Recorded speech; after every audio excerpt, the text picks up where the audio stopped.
Good afternoon, everyone. Thank you for joining us today, and welcome to our 24th Thought Leader session. My name is Marzia Zafar, and I'm the Director of our Policy and Planning Division.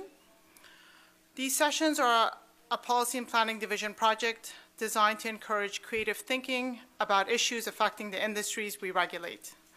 Today's session is about the intersection between regulation and innovation. The discussion will be about how government and entrepreneurs can help create a better environment to foster innovation and ultimately create a better product for the common good. We obviously have a very impressive panel of speakers today. I want to thank Nancy Fund for helping me get Elon Musk and Lyndon Reeve here today. Nancy is a founder and managing partner at DBL Investors and our co-organizer for this event. Thank you very much, Nancy.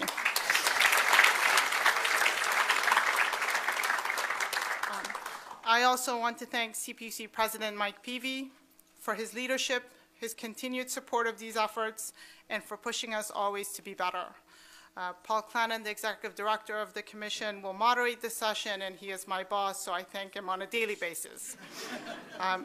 And before I forget to, before I turn it over to Paul to start the session, let me just go over a few logistics and a very quick safety briefing.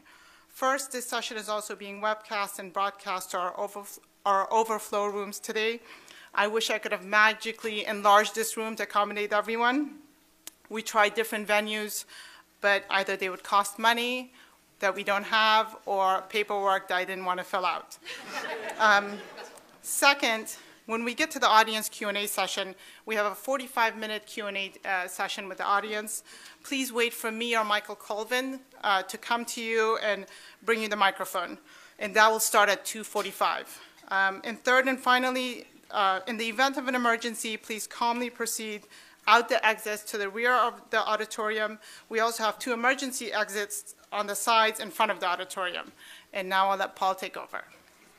Thank you, Marzia. Good afternoon, everyone. So I'm Paul Clannon. I'm the Commission's Executive Director. I work for the 5 commissioners here who are appointed by the governor and confirmed by the State Senate. We're a statewide agency that sets rates, something equivalent to $50 or $60 billion a year. We've got our finger in every little bit of economic activity in the state. You can view us as the infrastructure commission, a lot of us do. We're also a court system. We've got 35 judges who work in this building. We're about a medium-sized law firm. We've got about 80 lawyers working here. We're an accounting firm. We're a policy shop. We're many things, and we're here really to do one function, and that's to represent the people of California in the industries that we regulate. We are very honored today to have 3 very distinguished panelists. I'm going to, and these are the 3 guys who don't need any introduction. I'm going to do a very quick 2-sentence introduction of each. Then I'm going to ask each of them to talk for 5 minutes or so, a little bit more, a little bit less, about innovation and regulation. And then I've threatened all of them that if they don't then begin talking among themselves, I'm going to throw in some awkward questions to get them talking among themselves. Then, as Marzia said, we'll have time, a lot of time towards the end of the session for an audience-driven discussion about the topics that are raised. So immediately to my right is Elon Musk. Well known as a founder of PayPal, most excitingly to me, the driver of SpaceX and space exploration, and Tesla Motor Company. We've got former Commissioner Mark Farron here, a happy Tesla customer. Elon, possibly most excitingly to me, is the man in my life that I'm likely to meet, most likely to get me to Mars. To Elon's right is President Mike Peavy. Mike Peavy is a man of many hats. He's a labor guy. He's an enviro. He's an entrepreneur himself. For the last more than 10 years, he's been the president of the Public Utilities Commission and been the man most singly responsible for reforming the energy industry in California, with a lot of help in a lot of places, but possibly the most singly responsible for the advances that the Public Utilities Commission in California have made in renewable energy and electric vehicles and a lot of the topics that we're going to be talking about today. Mike is my boss, so I'm going to move on quickly there before I get into any trouble. And to Mike's immediate right is Lyndon Reeve. Lyndon is a guy, I hope we're going to talk a little bit about some of the interesting features of Lyndon's life away from work. Lyndon is the driver of Solar City. which is, I think, the largest provider of solar energy in the United States, is responsible for something like 1/3 of all the residential installations of solar in the United States. Think about that for a minute. About 1/3 of all the residential solar installations Lyndon is personally responsible for. I've seen some YouTube videos of you, Lyndon, from the last 6 or 7 years. As you get younger and younger and better looking, the charts always keep on heading up, and it's an impressive thing. So those are our three panelists. Let me first invite President Peavy to spend 3 to 7 minutes talking about this big subject that we're on today, and that's the intersection between innovation and regulation. Afternoon, Mike. Thank you very much, Paul, and it's great to see this room absolutely filled and the spillover into our other meeting rooms here and all the others that are watching, and I hope that this is a rewarding couple of hours for all the observers as well as my colleagues here sitting beside me. The question of innovation and the impact of regulation, it can be a very complicated one. Through most of history, most of the time that we've had regulation, it's been a damper on innovation. I mean, the nature of regulation is to kind of dampen innovation. I mean, what do we regulate? The Public Utilities Commission historically regulated monopoly utilities, telecom, water, and energy. And throughout much of that time, the energy sector was not known for innovative policies. It did very little in the way of R&D. That was done by a group like EPRI, Electric Power Research Institute. Same in the area of telecom. It was a damper. And nationally, all this was dramatized going back to all the way to President Carter's era when we had the Civil Aeronautics Board that regulated the airlines. There were all kinds of many airlines, and believe it or not, Ted Kennedy and others combined finally got rid of that whole process and opened up competition, and probably more innovation came out of that. And then this became the buzzword in the UK. Margaret Thatcher, Lord Parkinson, and others to break up the Central Electric Generating Board, all these different things that had been heavy-handed, and try to introduce change and innovation into the energy sector. That came to this state. That spread of that came to this state, and we tried electric deregulation in California, and for a variety of reasons, it was a crushing failure. And in fact, we're still getting monies back from all those that exploited a marketplace for tens of billions of dollars. And now, 12 years after that happened, the Federal Energy Regulatory Commission is still in the throes of making decisions to give that money back. In telecom, if it hadn't been originally for Judge Green, AT&T might still be more or less, of course, under its more recent leadership, they've tried to re-amalgamate AT&T back to where it was in 1970. But you would have had a similar situation. But Judge Green broke up telecom. There were some other players in it, but that was basically went on and ushered in an incredible period of innovation in communications, of which we're still, to some degree in the infancy. And it's overwhelming what goes on every day. If you're not reading about Tesla in the battery business or in this business or SpaceX, you're reading about Comcast, you're reading about AT&T, you're reading about some other companies, Netflix. All these things they're all part of the communications sector today. They all came out of this change and innovation. When I came to this commission, there was an instinctive reaction. I mean, regulators like to regulate. That's what they do. I mean, you're most comfortable regulating. And light-handed regulation was not something that was encouraged. In fact, it was viewed with disfavor significantly. We managed to do that in the telecom sector in this state, and you've seen a lot of innovation come about due to that.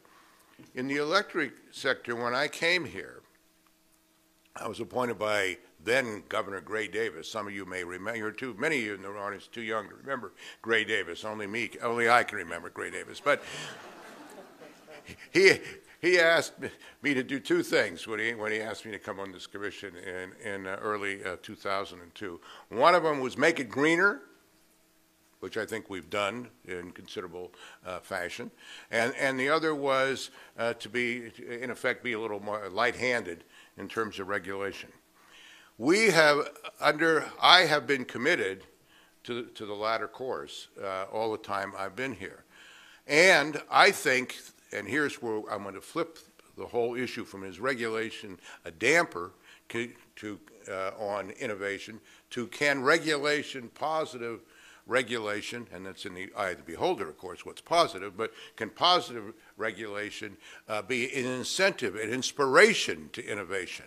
And I think the history of this California Public Utilities Commission over the past 10 to 12 years has been the latter, that we have been the precursor, the sponsor of innovative policies across the board in the energy field. And now, in the interest of time, I'll only mention a few. We came up with a loading order. The loading order is just a nice way of saying priorities, and priorities were energy efficiency, number one, renewables, number two, and then some conventional power plants and so forth. That was a big, big step at the time, and to endorse energy efficiency and to be willing to put significant amounts of money into energy efficiency was something that was looked upon with disfavor by much of the corporate behemoths of California and anywhere else at that time. 10 years later, Chevron runs ads extolling energy efficiency as number one in the priority list. That's something that to some degree has flown from their experiences. After all, they are a California headquartered corporation. We said we would limit by setting standards for power plants the power plant emissions have to be equal to a combined cycle gas turbine plant. That, in effect, closed the door to the importation of coal into California, a very innovative step in a way. We didn't say ban coal. We said you have to meet an emission standard of this type. I think that was very positive regulation. And then, Governor Schwarzenegger came to this commission and asked me, after 2 years of trying to get his Million Solar Roofs program adopted by the legislature, can you do something at the Public Utilities Commission? I said, I'll get back to you in 90 days. We did. We did it, and then the legislature ratified it. That's exactly what happened. And the most recent thing that we've done, again, in this, and not so much in the energy space now, is we've endorsed, all my colleagues collectively, a little misgivings at the start, but everybody came along, we endorsed the shared economy. We did that by creating something new that what we call transportation network companies, a category that allows Uber, Sidecar, Lyft, and others to participate today with adequate consumer protections, insurance and all that, as a part of a new wave of transportation, a new wave of people getting around and interrelating and so forth. And now it gets so innovative that last night, if you got on at Market and Beale Street and came up to Gulf Street in an Uber car at 6 p.m., you paid $60. They're doing time-of-day pricing now, which is a little steep, and I'm not paying that again. I'm back on the Muni, I promise you. But Mike, it raises the obvious question: how do you know that? Because I was on the Uber. I was there. Anyway, the point is, actually, it was my daughter meeting me who was on Uber, meeting me at an excellent restaurant down the street here called Rich Table, I might add. But in any case, so you can go either way of this, and I think in this state, with the strong support of my colleagues, we have chosen a regulatory scheme that in the telecom area is light-handed, and in the energy area, to some degree, is guided. I mean, the successes of companies like Solar City and all are a function of some of the public policies that's set by this commission and other parts of state government, the California Energy Commission and elsewhere. So you can come out positively, you can come out negatively on this. Historically, regulation dampen innovation. Today, at least in this state, I think we're trying to stimulate innovation, and I think there's some success stories that point the way further to do that. Thank you very much, Paul. Elon, you've worked across a number of industries that are both incredibly innovative and also very closely regulated, at least in some aspects: financial services, automobiles, rocket ships. What about this intersection between innovation and regulation? Well, I think, particularly in cases. Sorry, yeah, there we go. I think, particularly in cases where there are, monopoly providers or duopoly providers, where it's the free market can't operate effectively. Obviously, utilities being one of those things. It's kind of, it would be unwieldy to have multiple electricity lines going to every house and building, so it sort of lends itself to a monopoly, or at least historically has. And so in order to avoid monopolies doing what monopolies tend to do with respect to pricing, there have to be regulations and to make sure that things are fair and reasonable. So, and I think the regulators can therefore play an extremely important role in the advent of sustainable energy by ensuring that there is a means for people to establish solar on their roof or to buy wind and other renewables, and essentially to make sure that the right thing happens.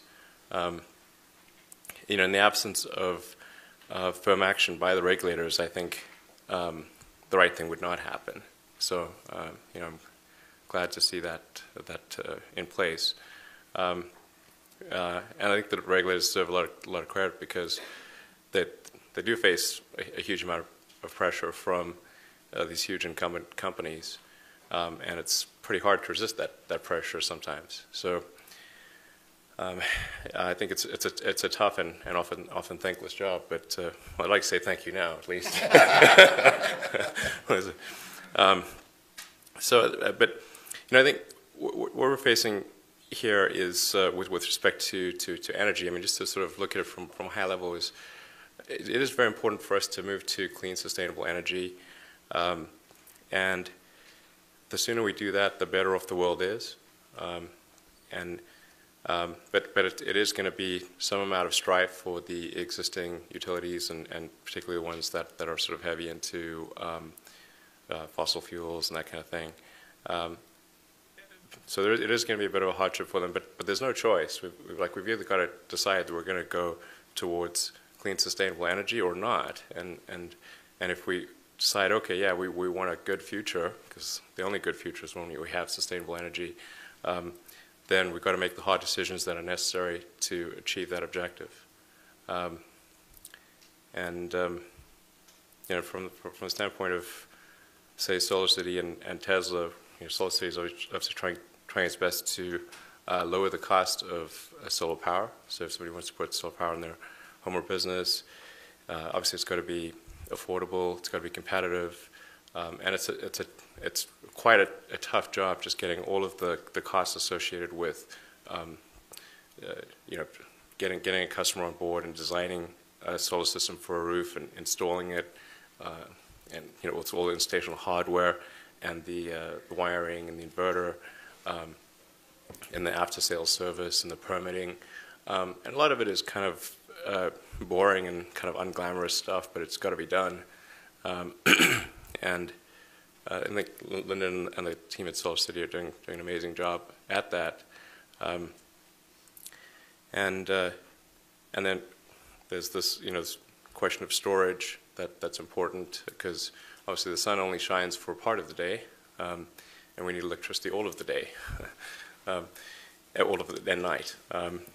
So that's what storage is pretty important for that. It's also important for just regulating power production through the grid, so you can minimize sort of the spikes that occur at various times of day.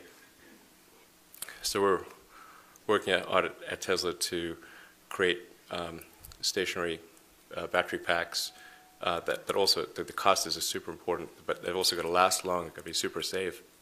They need to be quite compact, which is important particularly for houses. You know, somebody doesn't have like a whole room to put a giant battery pack in. You know, it's like, what happened to your guest bedroom? Well, it's got a battery pack in it right now, and that's not going to work.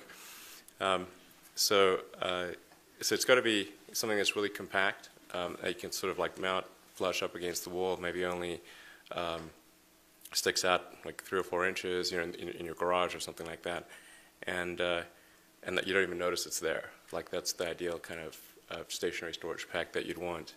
And then on the roof, you want to make the solar panels as aesthetically appealing as possible. In the ideal scenario, the solar system actually makes the roof look better. You know, I think that's like a scenario that I think would really work and would scale to a very huge degree. So that's what we're working towards. Thanks. Thank you, Elon. Lyndon, you've been, I was about to say on the ground floor of the change in the energy economy. I guess I should say the rooftop of the change in the energy economy, which means that you've been involved in a lot of the, what Elon describes as sort of the unglamorous but necessary work of getting the commercial agreements worked out and the manufacturing and the quality control, getting the customers educated, getting the utilities calmed down. You've been at this now for a number of years. What have you learned about regulation, about its impact on the innovation you've been trying to do? Yeah,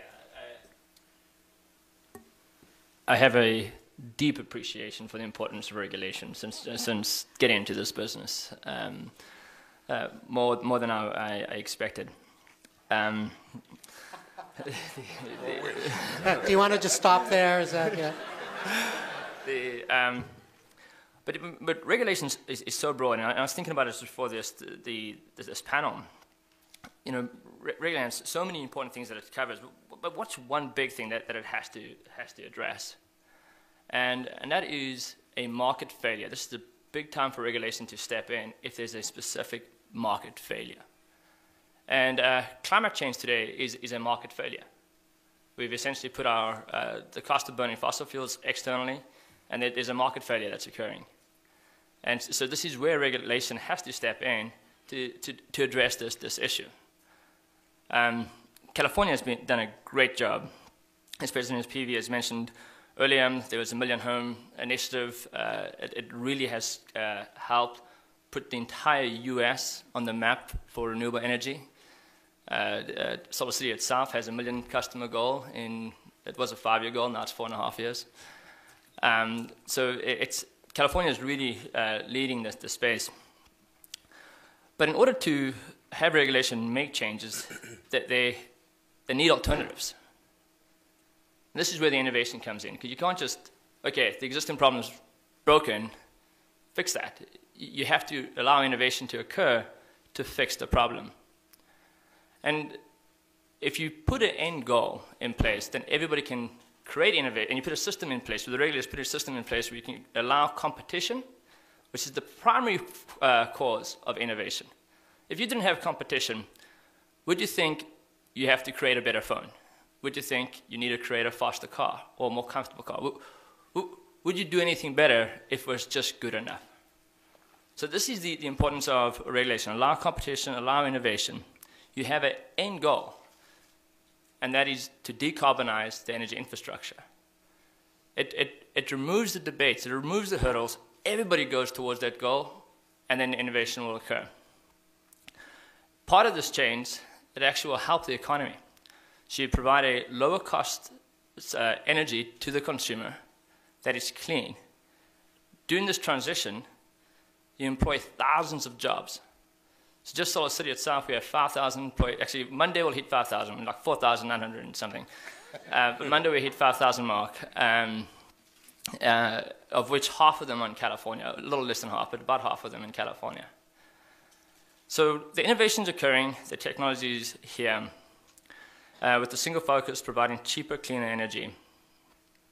So all the solutions are possible. We know it's there.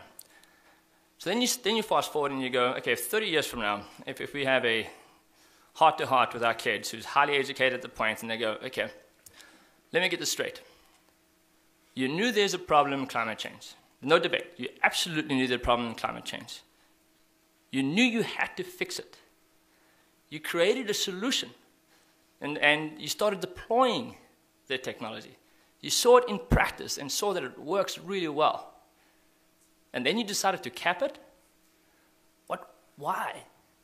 So I think that's the part that we have to look at. We have to decarbonize our energy infrastructure. In this, how do we do it? How do we bring innovation and competition? Okay, how do you bring competition, which will then drive innovation? Thanks. Lyndon, thank you. So I want to focus in, there are lots of innovations that are needed to accomplish decarbonizing the energy infrastructure of the world. I want to focus in on one that Elon mentioned, and that's storage.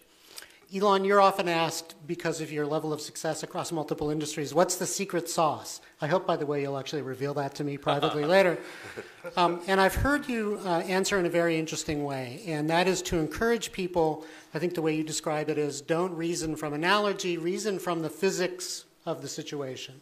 Right. Go back to first principles and build your solution, build your innovation from that. Let me invite you to walk us through, let's take storage as an example, or another one if you should choose that, and just walk me through how you do that. What are the physics of storage over the next 5 or 10 years in a regulated realm that you want regulators and people interested in regulation to hear about? Okay. And you have 90 seconds, 89, yeah. 88. Right, exactly. Let's see. Well, I mean, so we know what the energy density is of current production lithium-ion cells, and we know a lot about their current life and their cycle life, and it's so it's sort of at around 260 watt-hours per kilogram. We also know what the price is of the cell. We know what the price of the cell is as made by, say, Panasonic, our main supplier. A battery cell. Yeah, the battery cell.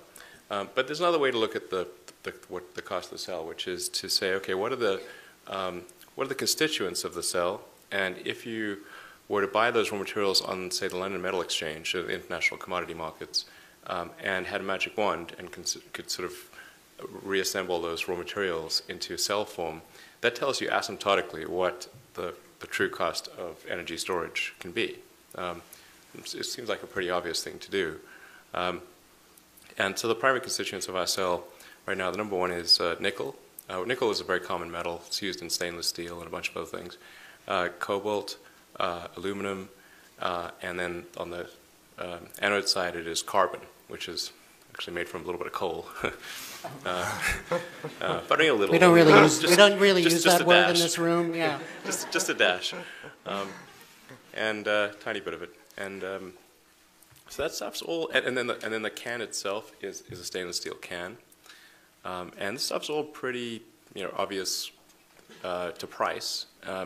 And if you actually look at, say, okay, what's the price of materials? It's it's substantially below $100 a kilowatt hour at the cell level, substantially below it. So, maybe sort of 60 or 70 or something like that.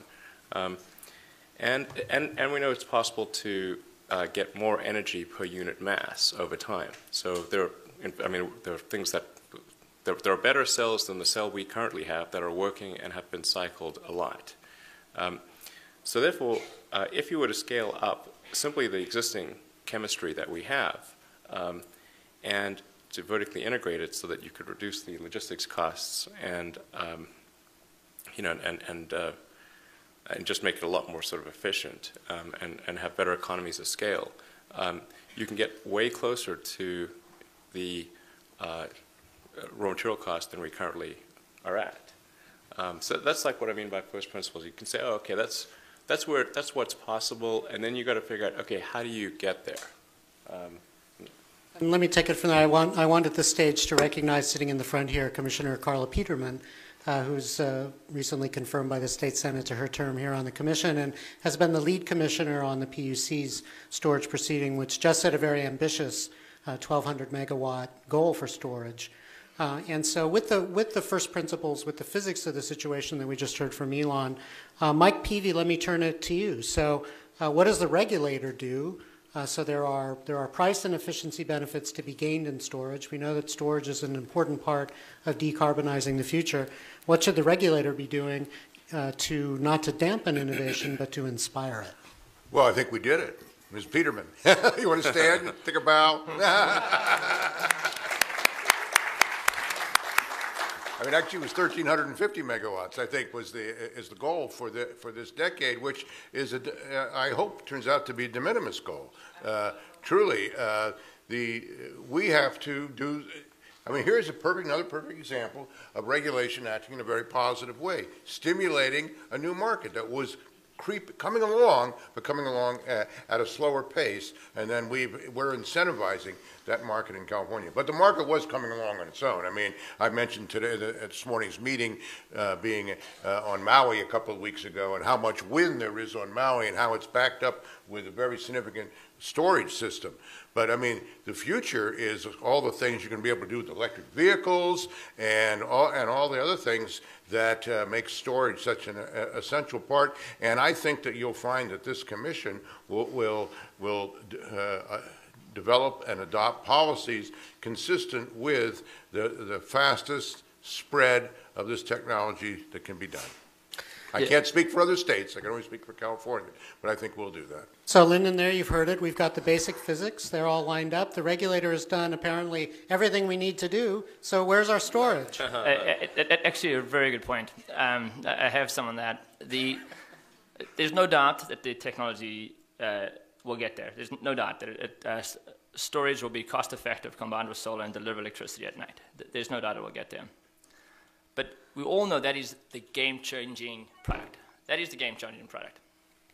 So the challenge that you have when you have the game-changing product and the technology is approaching, those in the game don't want to change the game.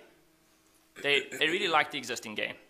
The existing game is sole source, cost-plus model. It's a really good game. So where regulation can really help when inspiring innovation is to not only look at the innovation itself, but look at the entire process that the innovation gets applied and that the constraints of the application of the innovation is not constrained. A simple example would be California came up with this great S-chip program to allow storage. It's awesome. It's great.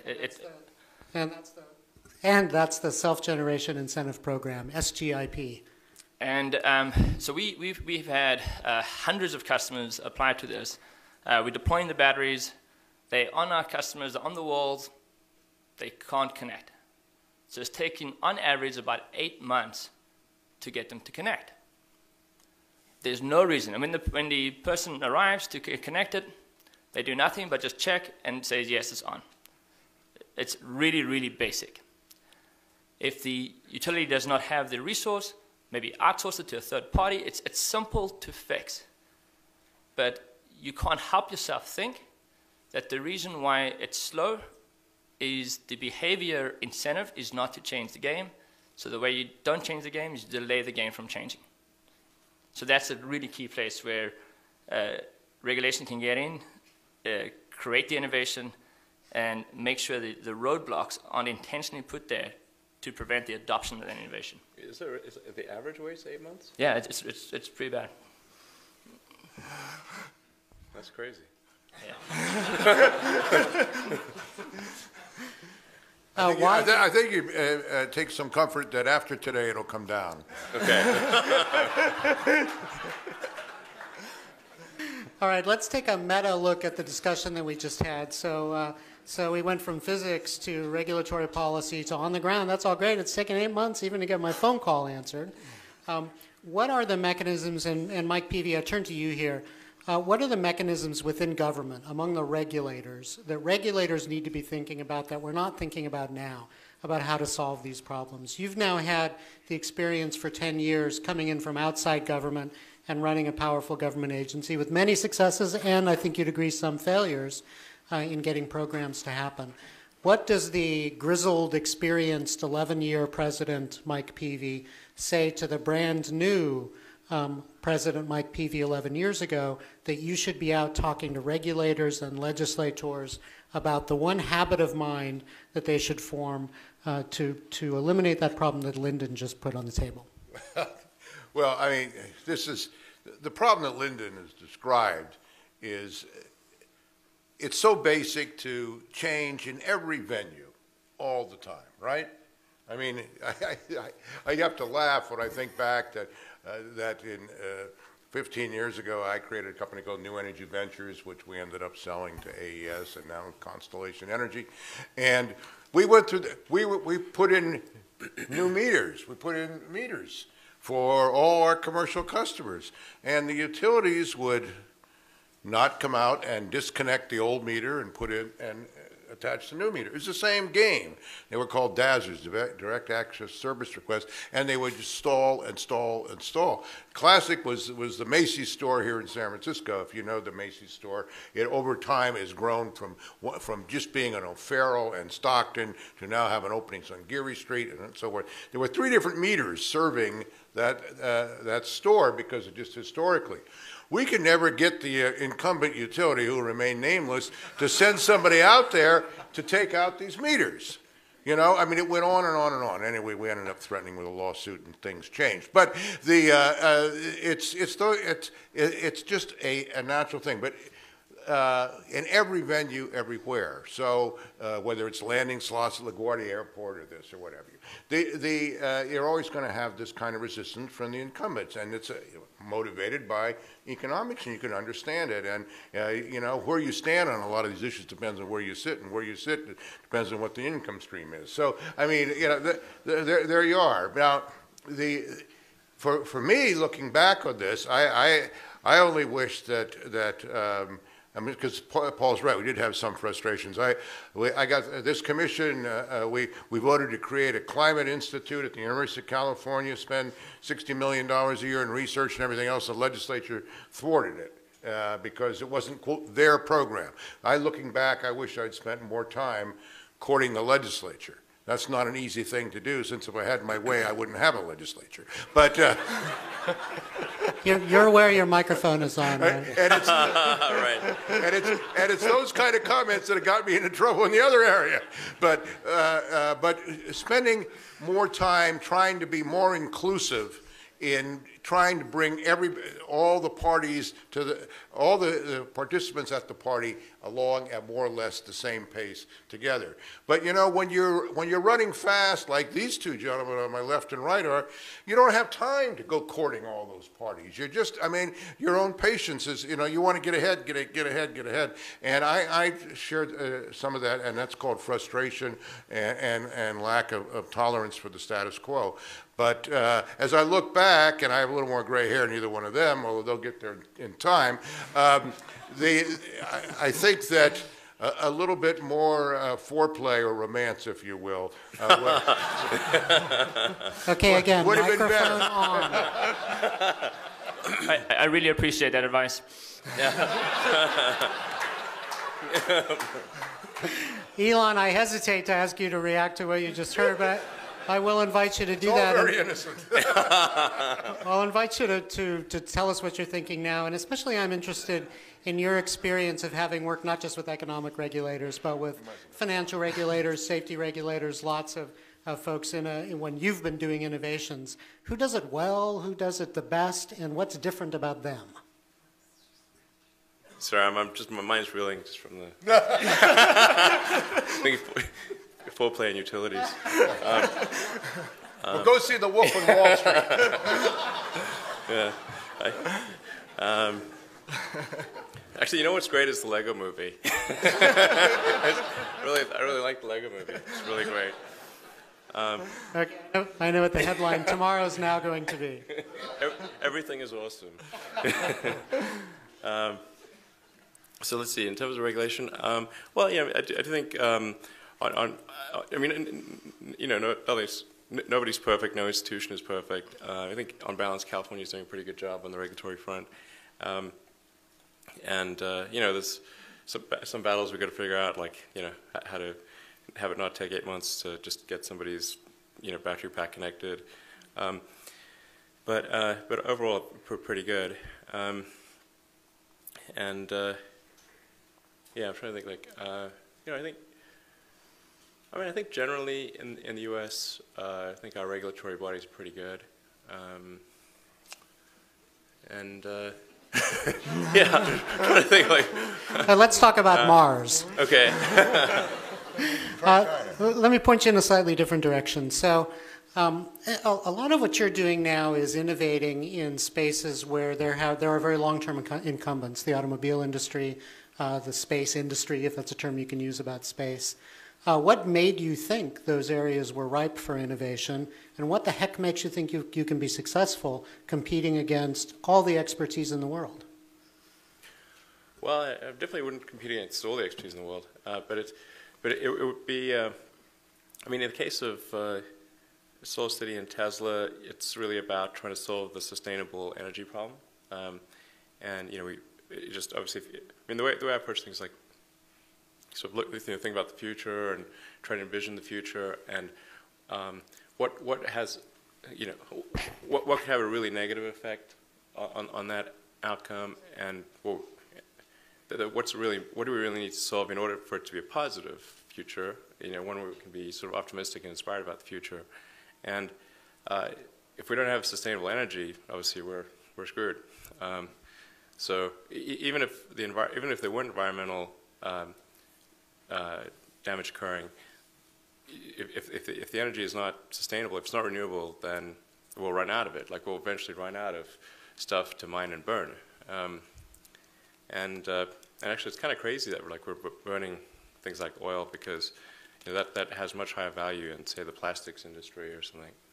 And so it's like burning the furniture in your house, you know, instead of firewood.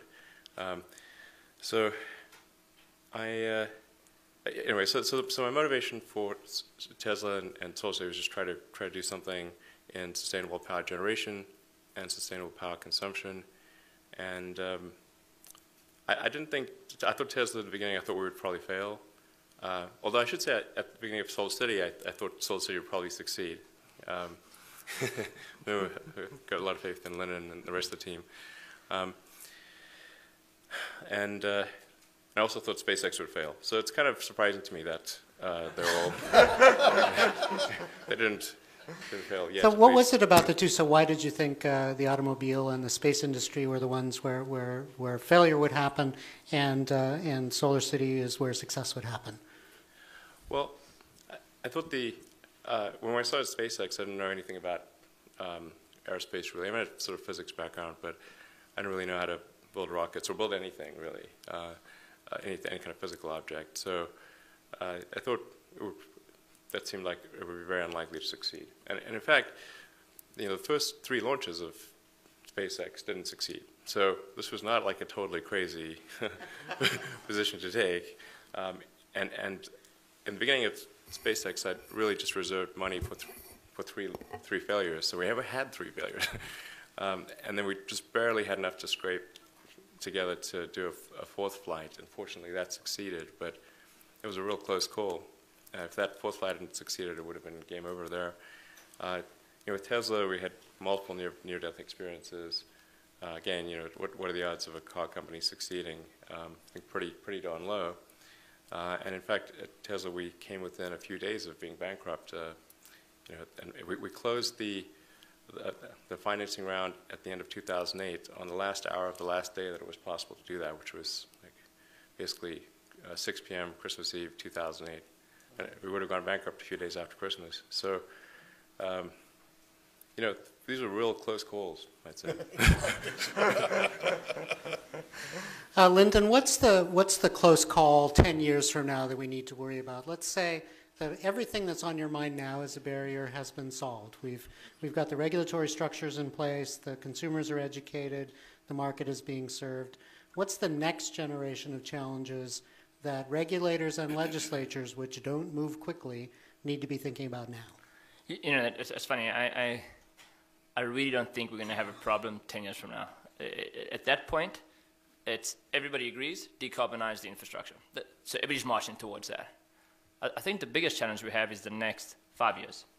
So this is getting everybody into that camp that we're all solving that problem is just going to take a little momentum.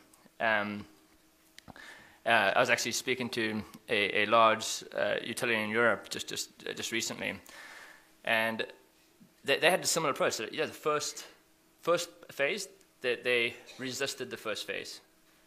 And now Germany specifically has about a 5% penetration of solar. And no, it is happening. Let's get on board. Let's create a business model that solves this problem.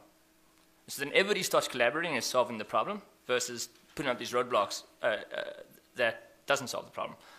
So I'd say over the next 5 years in the US, there will be these roadblocks that prevent the problem being solved. And then over 5, maybe 8 years, then it's going to be, okay, the problem's getting solved. Business models, innovative business models will get created to addressing this problem, and we'll start transforming the way energy is delivered. Paul, let me just say a couple things about this question. You have to have the right policy construct, and California has the right policy construct. It's fundamental, and you have to give, whatever his other foibles may be, Schwarzenegger a tremendous amount of credit for executive order that set up reducing greenhouse gases by 2050 by 90% or so over what they were in 1990. Governor Brown, Jerry Brown came in, second time around. He reinforced that decision by Schwarzenegger, adopted strongly the cap and trade program which started, and we're on and is absolutely, as a leader, the executive leader of the state of California, committed to rapid greenhouse gas reduction, rapid increase in solar energy, rapid increase in electric vehicles and all other non-polluting forms. And without him, it would, the rest of us would have a very difficult time. First Schwarzenegger, now even in more pronounced fashion, Jerry Brown. And all of us who are appointed by Brown understand that and articulate, do our best to articulate and carry out those policies and practices as fact. And it started at the top, and all of us feel this state can be a beacon for this world. That's what the real game here is. We're 1% to 2% of carbon emissions in the whole world. It's what this state can do to show leadership and the relations we have with China and elsewhere that can further enhance that policy perspective and thrust that will have ultimately a more dramatic impact on the portions of the United States that heretofore are still back in the 60s and 70s in terms of mentality. Mike may just have given his closing remarks. We're moving closer to the audience-driven, the Q&A portion of the agenda. So as we come to the end of the discussion among the panelists here, I want to bring it back to what we started with, which is the topic, the innovation and the impact of regulation and the nexus there. So we started out with some thoughts. We've had some discussions about individual barriers and individual experiences about that. I'd like to invite each of the panelists, and Lyndon, I'm going to start with you, and then we'll come to Elon, and then President Peavy. So after this discussion, I'd like to hear 3 or 4 sentences of, okay, what's your conclusion? What conclusion do we want the folks here to hear about what are the takeaways about innovation and the impact of regulation? And with all due respect to Elon's hatred of analogy, I'm going to say that if you're able to work in underwater hockey as an analogy, you'll get a lot of extra points from me. Well, working with this business, I've learned how to hold my breath. Is that good? Hi, that was pretty good. How many people here know there's such a thing as underwater hockey? All right, so first you have to say what it is, Lyndon. Oh, really? Okay. It's a game where you play ice hockey, the ice melts, you just keep on going. No, really, it's your mask, fins, snorkel. There's a team in San Francisco, one-handed stick, lead puck at the bottom. Hold your breath, go down, play as long as you can before you run out of air. Give the puck to your buddy, get up some air, and you do that for 30 minutes. A lot of fun. Okay, I want to point out that's what he does for relaxation. So actually back to... now I forgot what your question was. The regulators set the rule book for the sport. What role does the rule book play in innovation? What's your conclusion? What's the takeaway? Oh, okay. Actually, I mean, I couldn't imagine the job of the complexity of the regulator has to face, but I do know that in terms of energy, this is probably the most exciting time for any regulator to be in the space. everything is coming together, innovation is coming together, technology is coming down to a point where you can actually change. We don't have to do the same thing over and over and expect a different result. It will curate the same result if you keep on burning fossil fuel. So now it's very important to look at the innovation that's occurring and see and allow the adoption to occur, apply it, remove the constraints, and then address the incumbents. So what we don't want to have happen, because this is when it can get really, really painful. The innovation continues. The energy infrastructure starts adopting the new innovation. And then the old business model still continues. What happens is you build out even further two energy infrastructures. At some point, someone has to shut down. And if you fast forward 10, 20 years, I don't think you're going to be shutting down the clean, cheap energy. You're going to be shutting down the fossil fuel-based energy. So the best thing to do is to know that both infrastructures are going to get built, look at it and go, do we need to build this? Can we use technology and innovation to have a transition that occurs? Add storage, add solar. So you don't build out two infrastructures. So I think that's the challenge and going to be the excitement for regulators. I agree with everything you just said. The only thing I would add here is, I mean, for us as regulators, is to try to create and induce and create and see manifested this innovative culture again and again and again. And it's happening all the time. And I'm not so worried about those two going lockstep together up like that, because it'll be like, you know, in 1902, people were talking about what's going to happen to the buggy whip manufacturer and what's going to happen to this and that. And they all finally, then they just drop off and the other grows. And what's happening in this energy sector is the players are, there's so many new players now, you can't keep track of it all. And I mean, when you see Google buying Next so that they could have another avenue into the home and offer services heretofore not even imagined a few years ago, and not imagined probably by any of the IOU, the investor-owned utilities today, and Google investing in this and investing in solar power towers and everything else. I mean, think of all the new entrants and what dynamism and creativity that represents. And what we have to do, while understanding that we have to protect consumers in this process, is not impede that, but promote it. Elon, what's the takeaway on innovation and regulation, the role of the rule book in innovating? Well, I think the rules need to be set such that they maximize the innovation ultimately for the benefit of the consumer, or you know, the citizen of the country. And really, I think they need to be towards the long-term benefit, not just the short-term stuff. And I think those rules are all the difference. The right rules will ensure that we move quickly towards a sustainable future, and the wrong ones will ensure that we do not. So. I think that's a great way to bring this portion of the afternoon together. While we get the microphone holders ready to go, let me invite the audience to join me in a round of applause for our three panelists.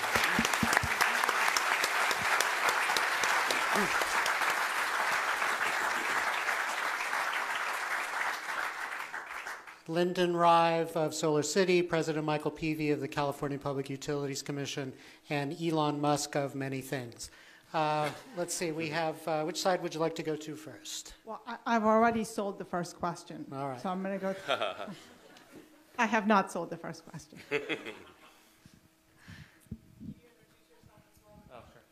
Hi, my name is Jamie Chang. I'm a Solar City customer and hopefully a future Tesla customer. Thanks. My question's for Elon, and this week there was a Morgan Stanley analyst that talked about or set a bold future utopian society that's only 12 years away. I'm curious what you think about, or if you could share your vision about how you think about autonomous vehicles and how that'll change the way we travel. Well, I think it'll be a long time before we get to true autonomous vehicles. And I think what we'll have is actually something we call sort of autopilot, similar to what you have in an aircraft, where you still have a driver, but you massively reduce driver workload, effectively improve safety, and just make it easier to go from one place to another. And I think we'll have some pretty exciting things in terms of the of autopilot capability in the next couple of years from Tesla, and we'll keep refining it and making it better over time. But I think we'll need drivers just as we have pilots for quite a long time into the future. Sure. I'm Danielle Murray. I'm from the San Francisco Department of Environment for one more day. So a question for President Peavy. We hear a lot about how the electric utility industry needs to change if they want to maintain their business.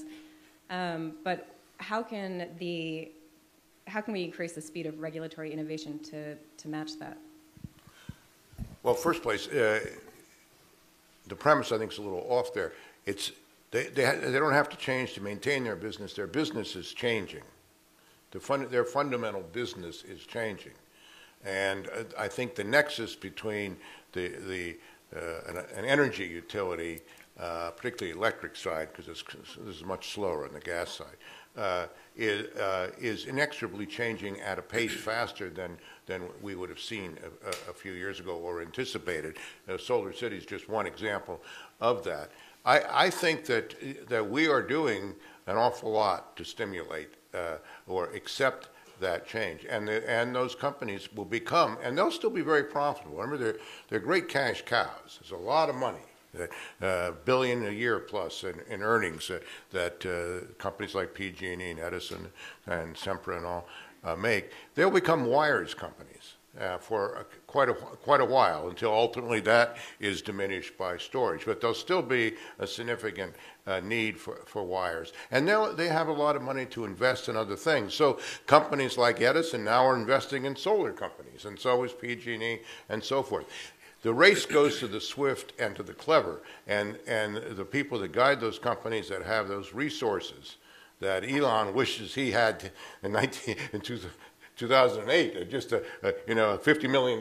That's something infusion at that time would have made all the difference in the world as Christmas Eve came around. I mean, they have that money to exploit and invest, and if they're smart and clever, I think they have a very secure future. But it's not the same business as they have today or had 10 years ago, because it's direct access, which is a different form of competition, changed that to begin with. Community choice aggregation, like in Marin County and soon Sonoma County, is also changing that business model. It's not solely technological innovation that's changing, it's institutional innovation too. And how well you manage the technological and institutional innovation will determine how well you succeed as what we today call utilities of the future, in my view. Hi, I'm Tobias Kemper from Deutsche Telekom. My question is for Elon. You have taken known solutions to problems that seemingly only governments could implement, and in this case, build your own power grid for electric vehicles. I'm curious, given the fact that we know how to produce fully sustainable products, like your Coke bottle there, or plastic bottle, how would you approach the implementation to accelerate those solutions?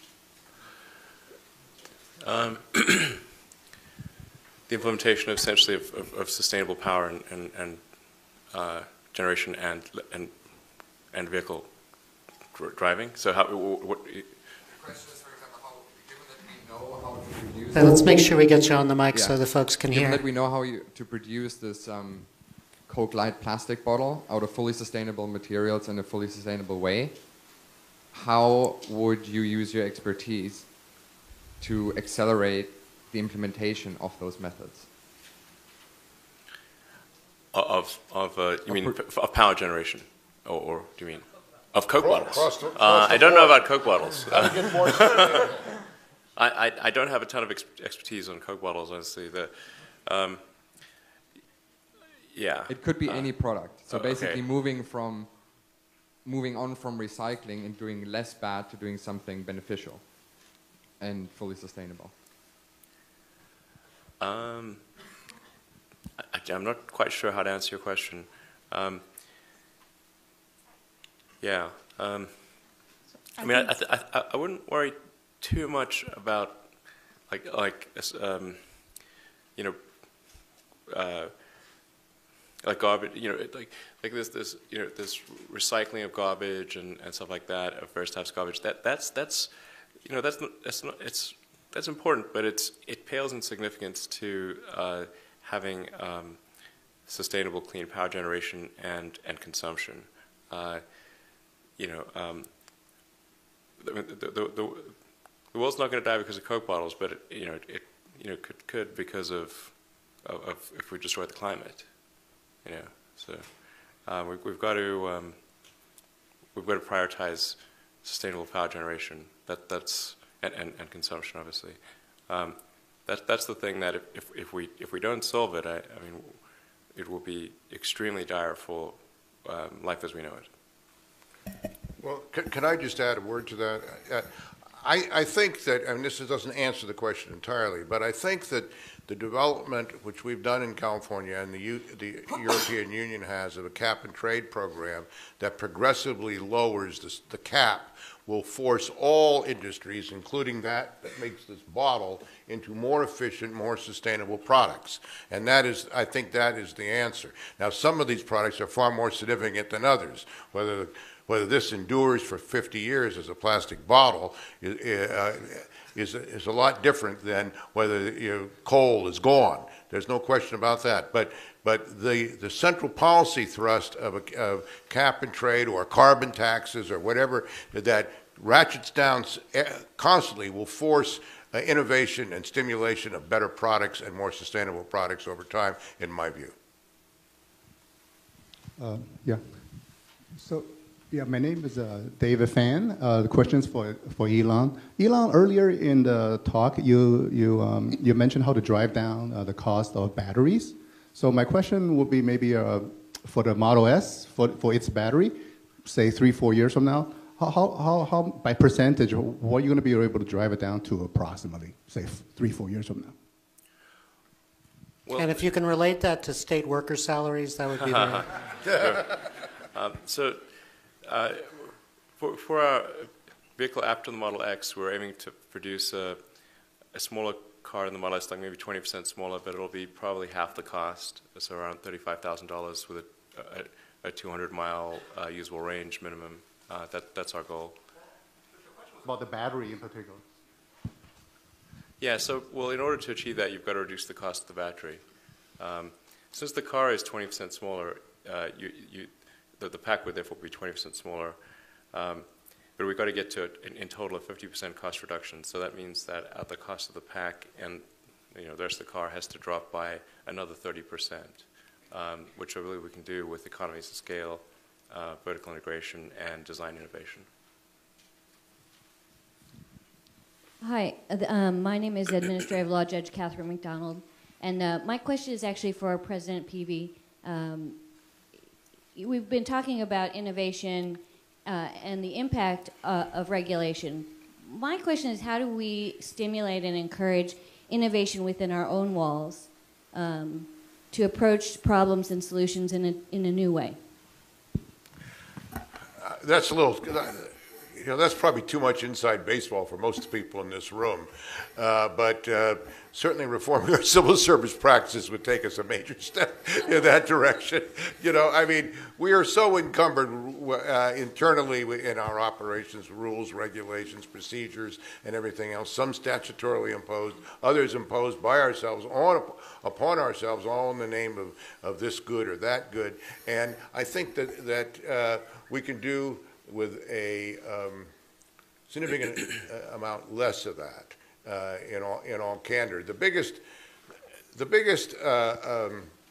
change for me in some ways from being in the private sector to coming into the Public Utilities Commission was how little freedom of action I truly had, particularly when it came to personnel matters and other things. That all the strictures were so limiting and so frustrating that I would, say to Clannon, "What in the hell's wrong here?" kind of thing. I mean, it's why can't we do this? Why can't we do that? Are you claiming that's in the past tense? Well, no, on that point, no. But I mean, and so this is a problem separate from the topic that we're talking about here. But it's an inherent problem of the functionality of government. In all honesty, whether it's at the local level, the state level, or the federal level, is that we have become so encrusted with rules, procedures, and regulations that freedom of action and innovation is very, very difficult. To some degree, you have more innovation and freedom of action and all in the military than you do in the non-military sector of all our lives. And I think that's a very interesting comment for those of us that are kind of took a dim view of the military for much of our lives. Hi, Ethan Elkind. I'm with UC Berkeley School of Law, and I work on climate change policy. I had a question about the battery packs in vehicles once they no longer have enough capacity for driving, and wondering if there's thought about what's going to happen when we have tens of thousands, if not millions, of battery packs that are done with their primary use but could potentially have value as a secondary use. So wondering if there's been thought given to that, I guess probably for you, Elon, but also Lyndon, if Solar City's thought about entering that kind of market or thinking about how to enter that market. Lyndon, why don't you take the first stab at that? It hasn't, I mean, absolutely there'll be a second application. Right now it hasn't been a strong focus on the company directly, as all the batteries are relatively new. But as soon as it does there, I mean, if there is life in it, it's a great application to add it to solar. Yeah, I mean, we're expecting sort of the battery use to be sort of in the 8 to 12 year time frame. So as Lynn was saying, since we don't really actually have any production cars older than 8 years, there's not a lot of batteries yet for reuse, but it would definitely be the smart move to take batteries that are maybe at, say, 60% capacity, it's too low to be convenient in the car, but still great for stationary storage. They'll have a greater economic value as stationary storage rather than recycling. But all the packs either will get used in stationary storage or recycled, and then certainly when they do eventually reach end of life, will go through recycling. So they'll never end up in a dump or anything like that. Hi, my name is Danor, and I'm a solar entrepreneur. My question's to Lyndon and Elon. I want to bring design into the conversation. Rooftop solar. Since it's cheaper and it's cleaner, it's definitely going to take it to a certain point in the market. But there's another argument that real mainstream adoption could also come from making something really desirable, something that people really want more than they really need. Just what Tesla, Nest, and Apple have done. So my question is, do you agree with that? And if you do you think there are design opportunities to capture people's imagination when it comes to solar and something inherently unsexy as that? What? Sorry. I have a point. Let me clarify. Something as inherently unsexy as electricity.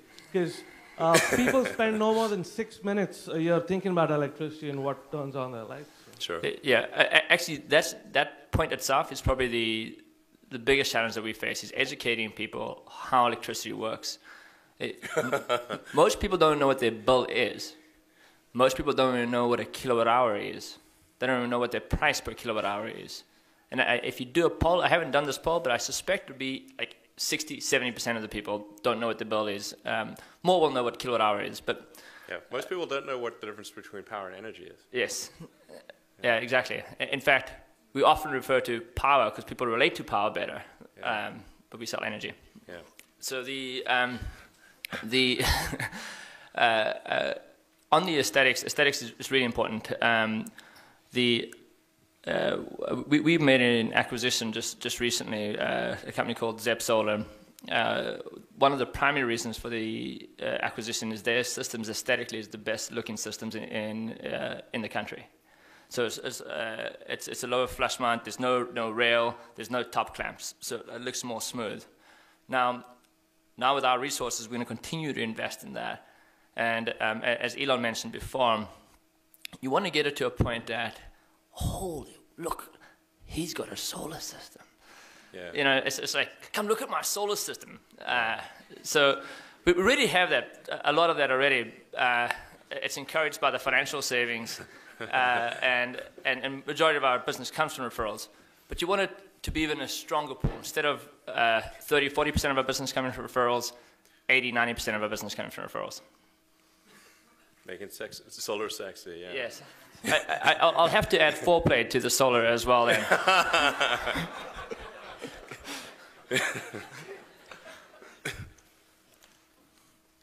Hi, Adam Langton. I'm with the CPUC Energy Division, and my question is for Elon, and it's regarding battery swapping.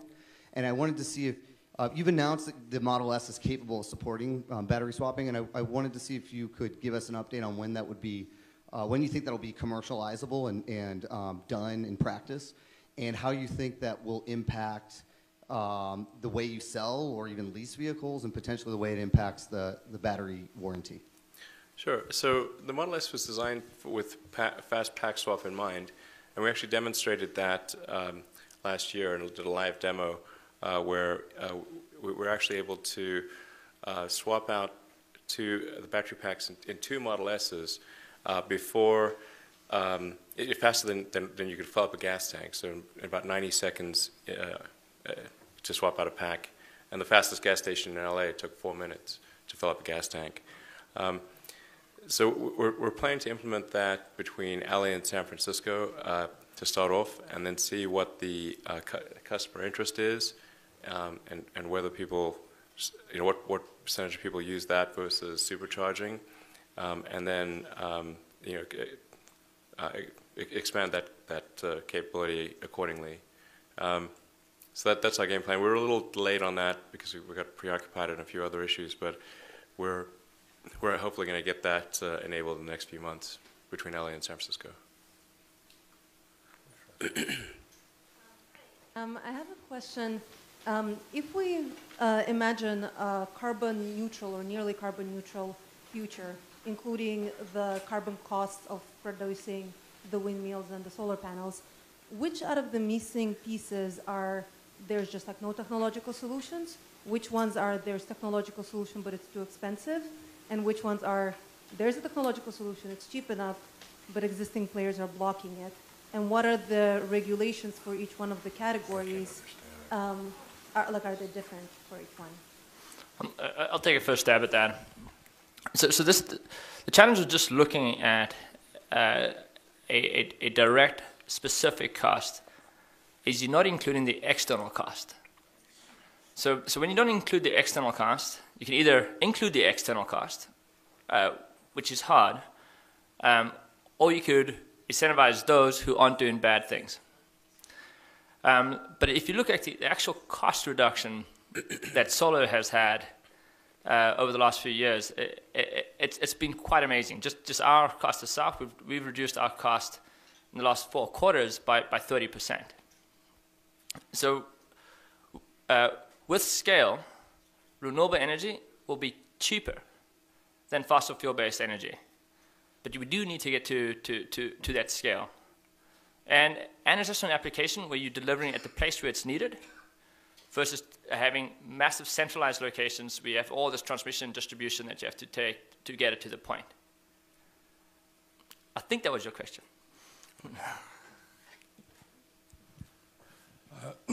Marty Mattis, I'm a regulatory lawyer. Elon, I wanted to ask you, there's been a lot of talk about electric vehicle batteries possibly contributing toward shaving the demand curve, shaving the peak demand off of the electric utility demand curve. Right. I'm wondering if you see that as that characteristic as of any value in the marketing of your products.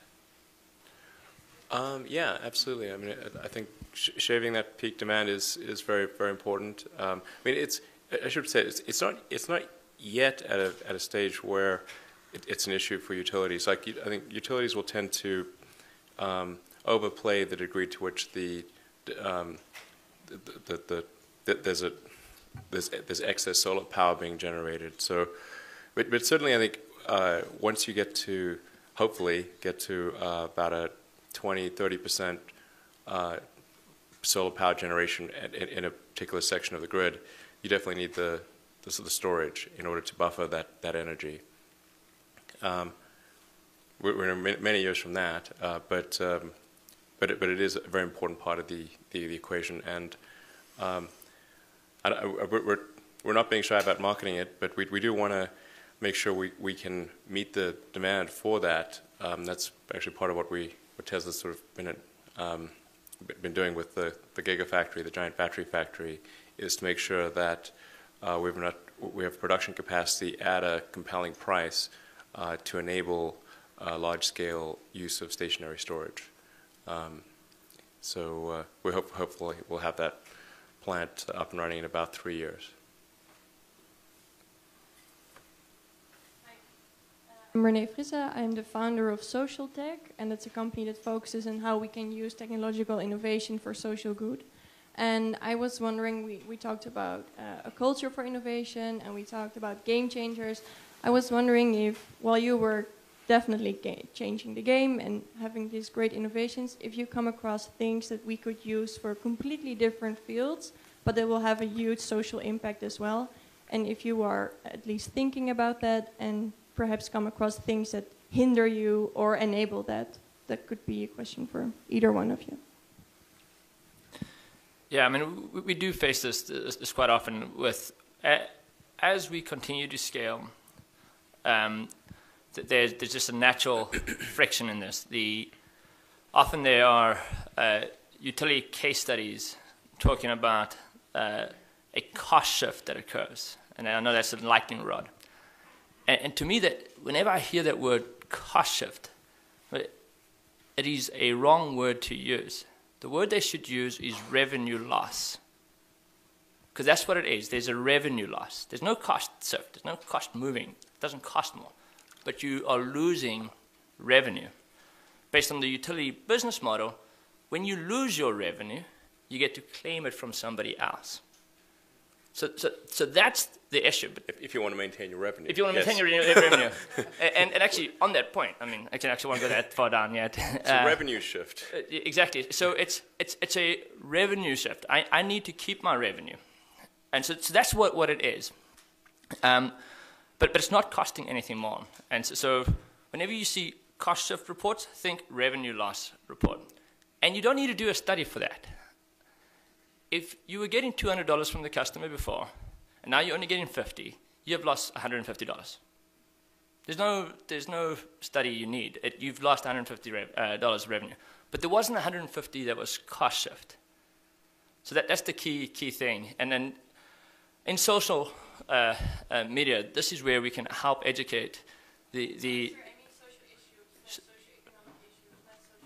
Okay. But even then, it's an area where it can help.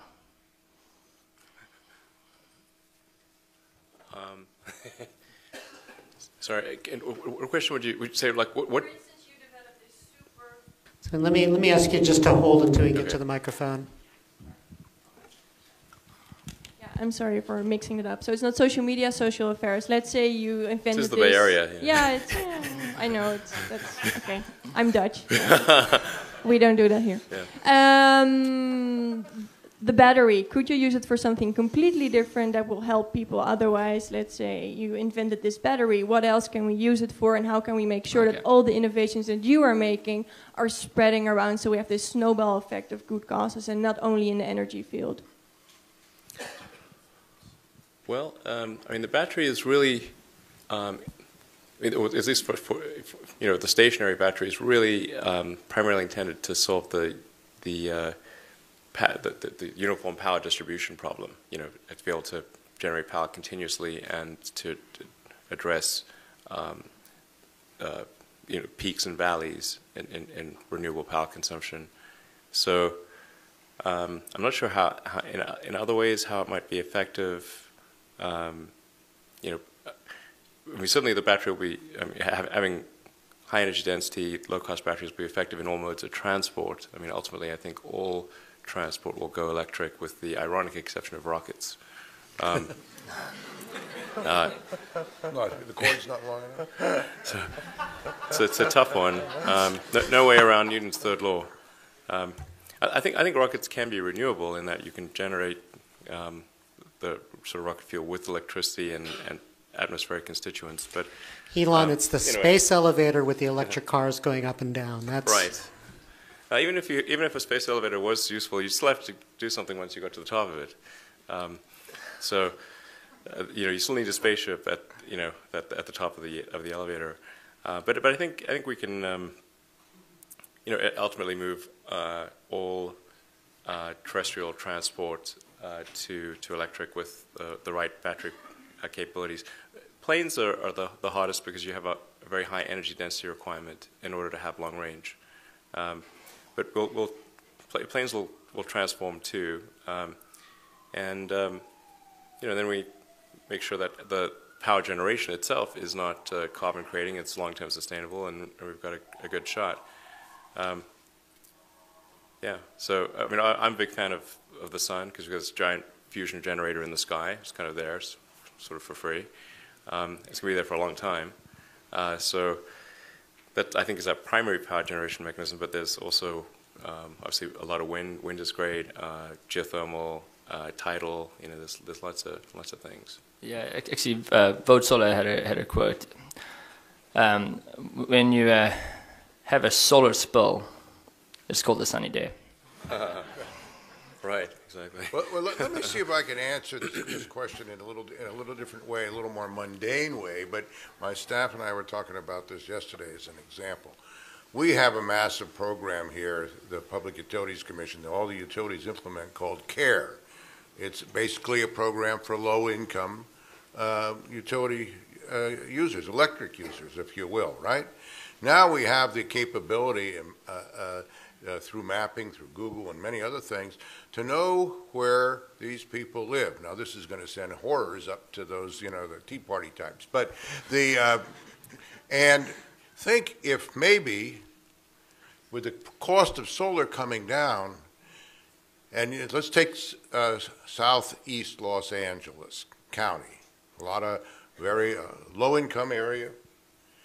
We could put solar on many of those homes that are low-income recipients, and therefore give them the direct benefit of lower-cost energy instead of the CARE program. You follow me? And at the same time, reduce greenhouse gases. That's a twofer. That's the kind of thing you're talking about. That's the kind of social thing that I think will ultimately occur. Well, how fast and all that is up to many of us, including, as Lyndon said, the prices keep coming down and everything else. There's many, many applications like that. I think we will find it's depending on our own creativity and ingenuity. Yeah, but it's worth emphasizing just how far away we are from this. If you look at, say, cars, there's 100 million new cars roughly made every year. There's an installed base, or an existing fleet of almost 2 billion cars worldwide. Worldwide, yeah. And the number of electric cars being made is not even 0.1%. So, I mean, that's pretty tiny. And solar's this is slightly different, but it's almost right. the same parity. Yeah, exactly. But let's assume like if all cars went to electric tomorrow, it would take 20 years to replace the fleet, and we're not even close to all new cars being made being electric. No. Solar is not even keeping up with the rate of new home production. No.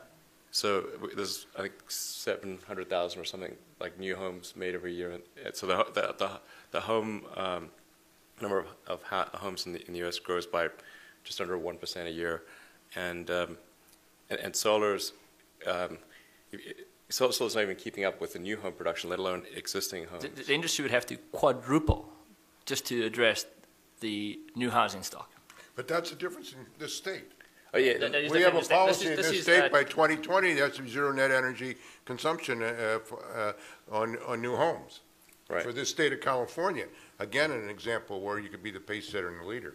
That's what the nation has to do. Right. But it's important to appreciate that just how tiny it is. Sheer numbers.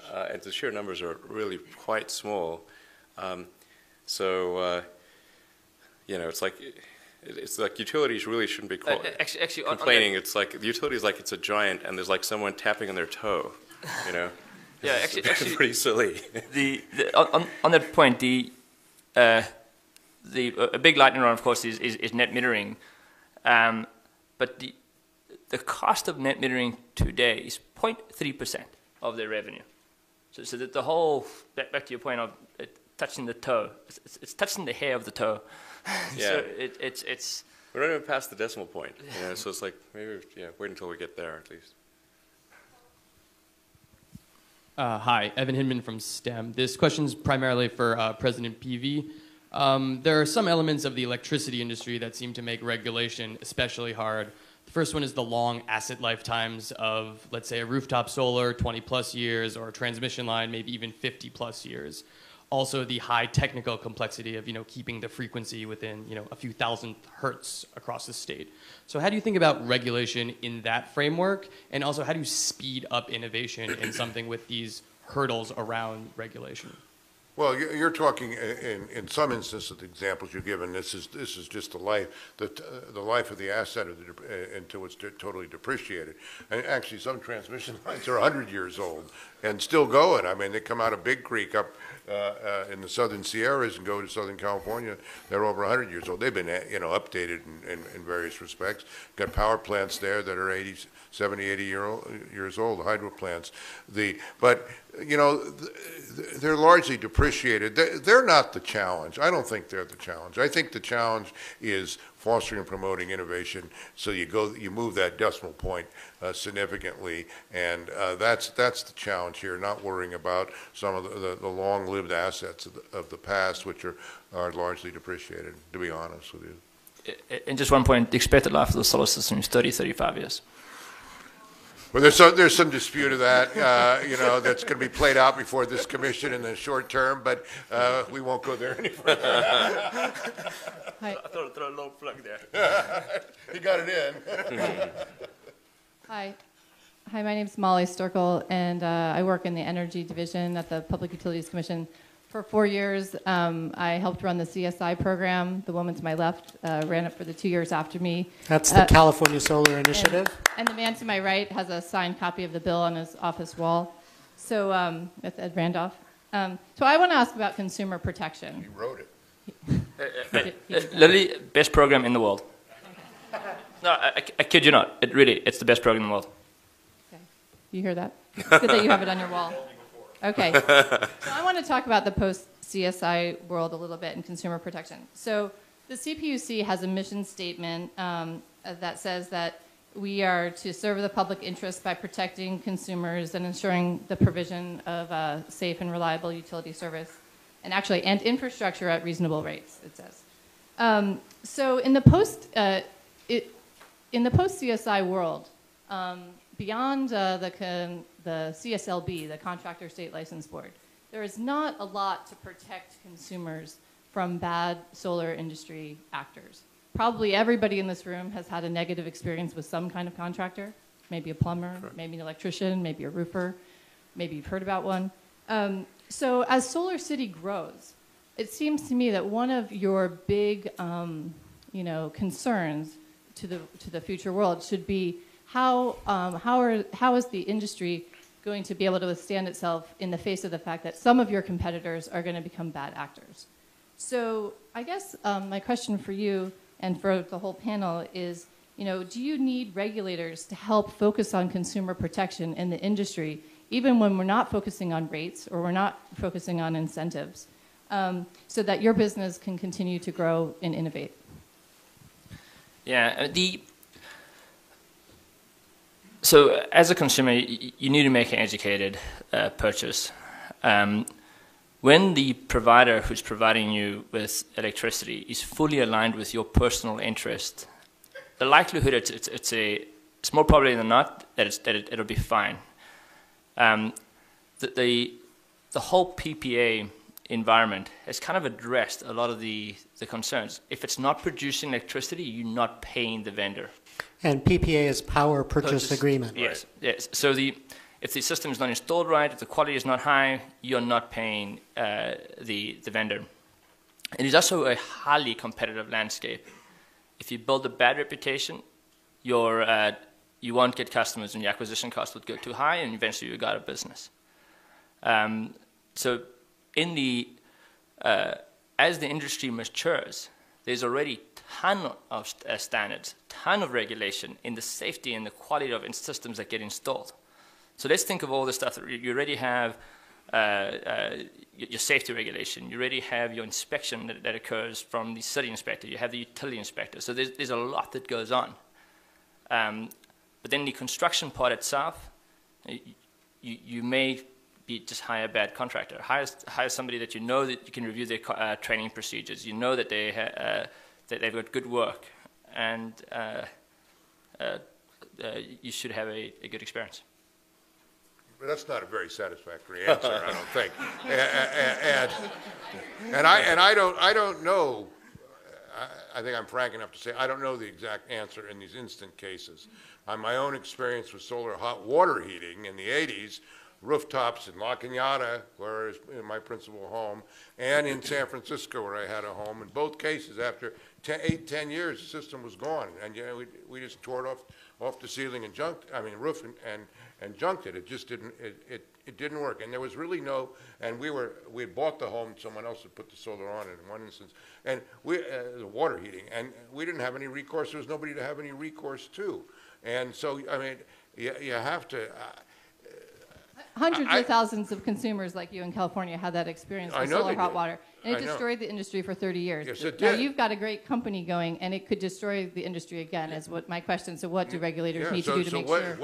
What do we do to ensure that the good players succeed and the bad ones don't? And how do we make that judgment? And that's where, that gets to be a very perilous area here as to, government intrusion here. And I don't have a simple answer for you. But I just want to point out the slight difference in the hot water.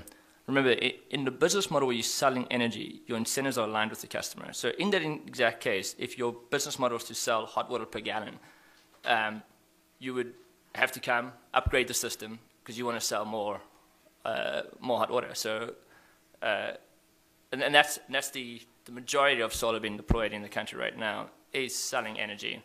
So the incentives with the provider and the customer are aligned. If the system is not performing, if you don't come and fix it, you don't get paid. And then you build 20-year contracts off this, you go out and raise debt, you get all this stuff. You have to fix those systems.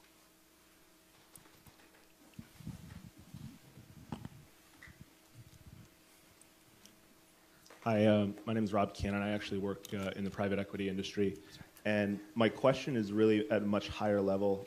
Elon, I think when I think about what Tesla's accomplished in terms of a consumer luxury good being what the company has done and Solar City expanding to such a large customer base across the country as well, where do you see the influx then for regulation to allow for greater amount of public companies, or private for that matter, to go in to establish an infrastructure if we're working on such a finite timeline? So we've outlined the problem. We know not necessarily a definitive date on which it will happen, but we're talking about something that is inevitable.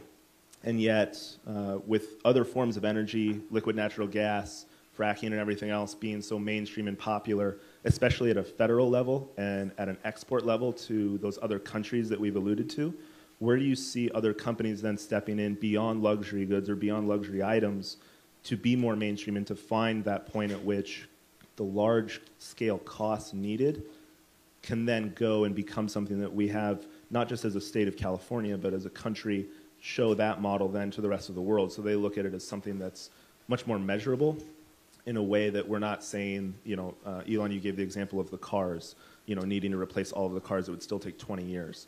Well, that seems then that we need to do something 10 years ago, not now. So how do we then motivate those other companies to do something like Tesla did and see that Tesla was able to profit very, very well from it and continue to perform well, but still not be adopted by companies outside of automobiles or solar for homes and stuff like that? Does that make sense? I'm not sure if I totally understand, but I think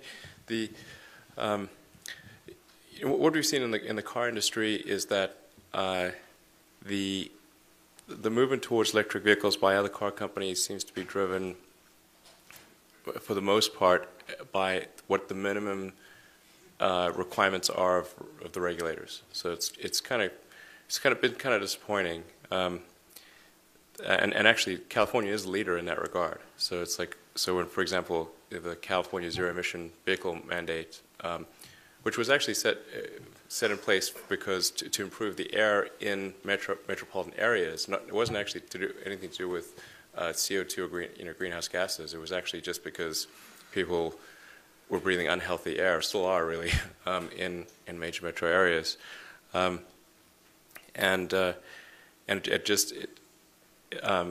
the regulatory requirements are so meager in those cases that the big car companies can get away with making virtually no electric cars, or a very token amount. I really think those regulations need to be strengthened, because I think the only other way it's going to happen is with competitive pressure from companies like Tesla, but it's going to take us a while to really exert any competitive pressure because we're so little. We're trying to get there as fast as possible, but those are the only two ways I can see it happening. You know, I think, you know, solar is sort of a similar situation. It's but a different. I mean, seriously, similar. It's a different class of problem because you've got a monopoly provider of that's entrenched, and so that's actually even more dependent on regulatory support, because otherwise the monopoly provider would just squash any incumbent. Yeah, and solar is still suffering a little bit from the old stigma that it is a luxury good and that it is expensive. People still can't wrap their heads around that you can just get it and just pay for the energy. Hello? Yeah, my name is Yuan Rong. I come from Apple, and I'm managing a big part of the iPhone product development systems. So I had a question for Elon in terms of batteries. We did, as you probably well know, we at Apple is probably one, as well as Tesla, is probably one of the biggest buyers of batteries. So we did quite a bit of thorough studies on batteries. We understand that chemistry, material, packaging, and process does affect cost and performances. Mm-hmm. But just there's one thing I cannot understand, really want to get an answer from you is we bought a lot of pouch materials in terms of form factor. And as we know, Tesla is buying all 18650s. Right. In terms of portable electronics application, we see the difference between the two form factors to in our application is pretty minor from a system perspective. So my question is, what's so special in electric vehicle applications and grid storage applications about 18650? Well, and what energy density are you getting in the power cell? Sorry, can't talk about it. Otherwise, I get sued. I'm sure it's public domain at this point. Somebody's probably pulled a laptop apart or an iPhone apart. But you know, at the 18650 level, we in high production, we can get to 260 watt-hours per kilogram. That's considerably better than any pouch cell that I'm aware of. And the cost per kilowatt hour is also the lowest in the 18650 format. So that's really, those are the two things that matter the most. And so it doesn't make sense for us to go away from the 18650 format. It does make much more sense for Apple making, say, a cell phone or a laptop, because the 18650 format is, you know, it's sort of 18 millimeters in diameter, so you can't do something like a MacBook Air or an iPhone because you'd have a minimum dimensional tolerance of 18 millimeters plus your packaging. Mr. Musk, President PV, Timothy Allen Simon, former commissioner. This week, President Pro Tem Darrell Steinberg proposed a 15% per gallon fuel tax. 15 cents. 15 cents per gallon fuel tax. When we're talking about decarbonizing transportation, do you see this as more effective than cap and trade, yeah, or complementing cap and trade? I think that the right move is a carbon tax, and I'd advocate a broad carbon tax, but to the degree that if one can only get sort of a fuel tax, that's helpful. But I think in general, the sensible thing to do is to try to correct the unpriced externality, which is the carbon capacity of the oceans and atmosphere, by adding a tax, and then one can adjust that tax accordingly. If we're seeing the right behavior, which is the movement towards renewables, then we know the tax is probably high enough. If we're not seeing that movement, it's not high enough.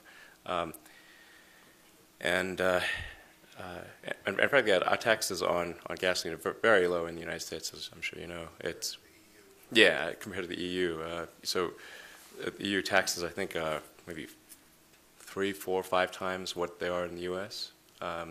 It's way, way higher. And it makes a lot of sense, and it actually does drive people to use more fuel-efficient vehicles, smaller cars, that kind of thing. Think more about the cost of gasoline. So I think any tax on what is not good for the environment, not good for our future, that's the thing one ought to tax.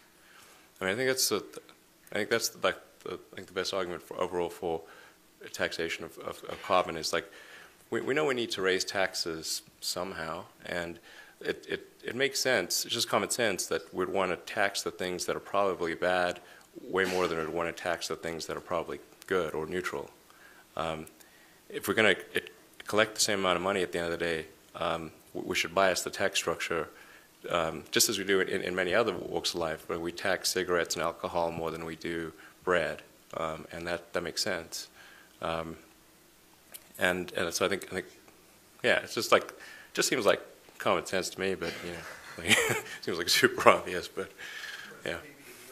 Well, for a contrary view, at least in part here, as an economist, I would preferred a carbon tax when we started down this road in California, but politicians don't like to be associated with taxes.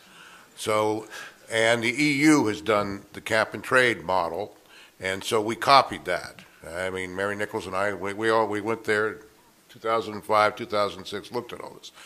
Now we have adopted a cap and trade model for the state of California that the cap will come down every year, the ceiling will get lower, and the direct impact of that will be, in this instance, on the oil industry and on the refineries and all that. So they would prefer to have someone else pay, right? And the idea of the tax per gallon is very appealing to the oil industry. And so I think the biggest supporter, and the only supporter of this so far, if there is one other than Senator Steinberg, is the Western States Petroleum Association. They think this is really neat stuff. Gets them out from under the cap and trade. But I don't think that it makes, I think you have to look at this in kind of a holistically. And I don't think you should take one sector out from the overall scheme of cap and trade, which is money is increasing there. Of course, there's probably some difference as to how that money ought to be spent on high-speed rail, things like that. But I think that program is a good one, and this is not the time now to tamper with it. And my guess is there'll be very little appetite to do anything about this, particularly in an election year, in terms of that formula that he's come up with. Yeah, I can just say I think it's time for us to get serious on a carbon tax on a national basis. I mean, any economy, yeah, exactly. Like, I mean, basically, it's economics 101. I mean, it's like really. This is British Columbia's done it. I mean, yeah, but it's like so obviously the right move. I think politicians ought not to be afraid of it. I think they ought to give it a shot and do a carbon tax. The time is now. Yeah, I mean, just so people understand, it's not that your taxes increase. You're just shifting it. You just shift it. You shift it. So just to understand, it's a carbon tax. We all pay your federal taxes. Right. Okay, your 25% that you pay, put whatever percentage to the carbon, and that's just a shift. Yeah, yes, but elected. I mean, let's be candid here. I mean, elected officials like to have things indirectly rather than directly. Well, that's that's the because- nature of it. I agree that a carbon tax on a national basis would be better, speaking as a policymaker, but I just don't see that happening in the short term. I don't see Obama embracing it. I don't see anyone else embracing it that's in office. And so then you go to second best, and you don't want the good to be the enemy of the, the best being the enemy of the good. Major policy in this area has been adopted in the state, and we're moving in that direction.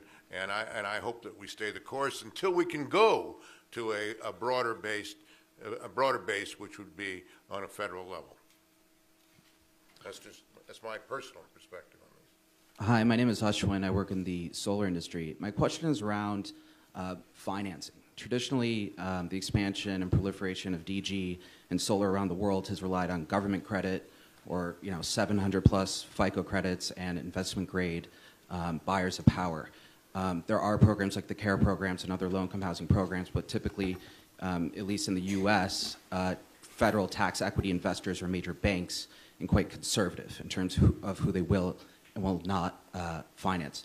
How can innovation and regulation help expand solar or battery or other high upfront cost items to allow for financing to the masses? So for the regulation or innovation? So it is true. So if you look at the history of solar financing, it started off with a FICO score of 720. And like other financing, it's binary. Either you're in or you're out. When you buy a house, it's not binary. It's just your cost is higher. As the market has matured, it's gone down to 700. Then it went down to 800. We're now starting to see 650. So that will really start broadening the market.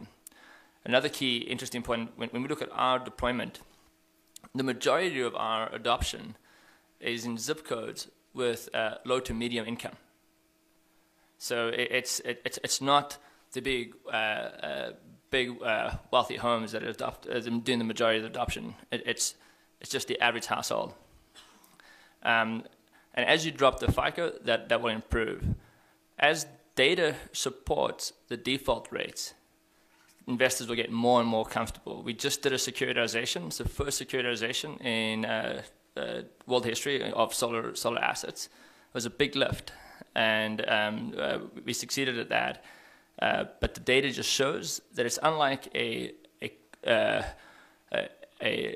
boat financing or something else, that it is an energy bill. So the default rates are extremely low, and then the tax equity guys will start getting used to this, and then they'll open it up and drop it down to 650.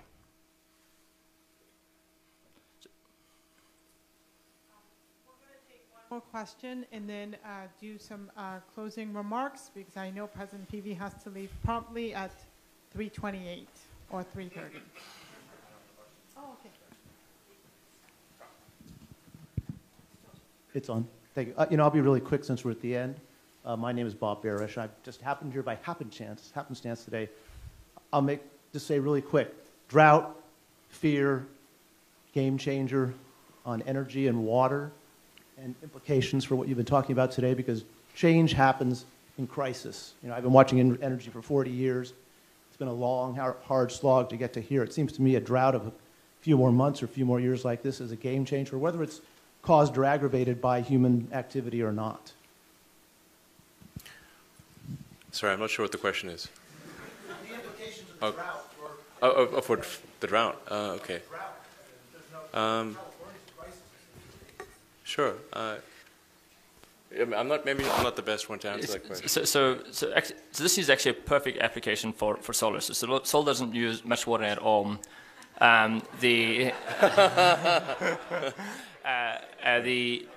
Here's a crazy fact. I think most people don't know this. This is a U.S. fact. The average household uses more water in the creation of electricity than water consumption itself. Think about that. That's a good point. Okay. So all the curtailment that's occurring in California for the drought, it pales to the benefit of installing a solar system. Because by installing a solar system, you essentially netted out your water consumption. So as market plays out, back to the external cost, you have carbon, that's another external cost. Sorry, let me make sure we get you on the microphone now. Yeah, well, I mean, but look, we don't know if the consequences, how long this is going to last. We do know from, thousands, looking at rings and trees, that we could be in a very prolonged drought period. On the other hand, we've had situations where it's rained like hell in March and April in this state, and it's come back out of it. If this lasts more than a year or two, it will require some fundamental rethinking of how we use water in particular, because we don't have enough water compared to all the demands for water. And 80% of that water goes into agriculture.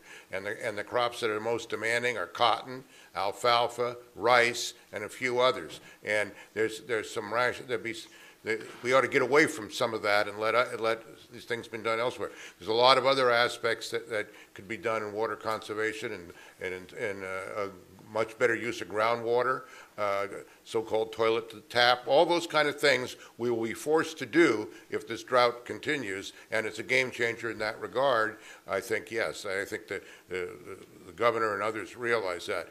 But trying to predict in the short term weather functions from is just almost impossible. But it is a warning bell that we have to be a heck of a lot more conscious of this and have to move to a far more sustainable environment.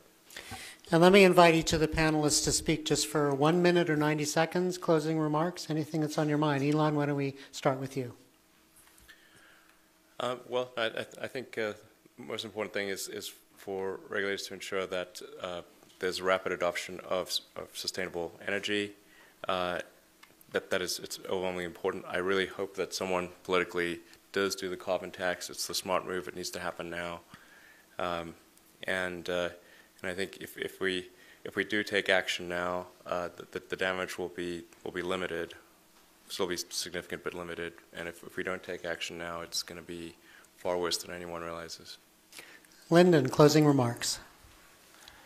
Being California, I'd say, is fantastic. California has led the way in this. It has shown a massive movement towards solving this problem. It's set the stage for many other states and countries to follow. So I actually think it's a super exciting time to be in this space.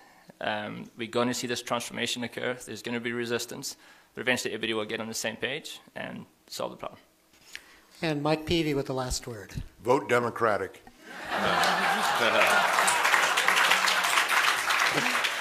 I'd like to thank Marzia Zafar, the director of the PUC's Policy and Planning Division.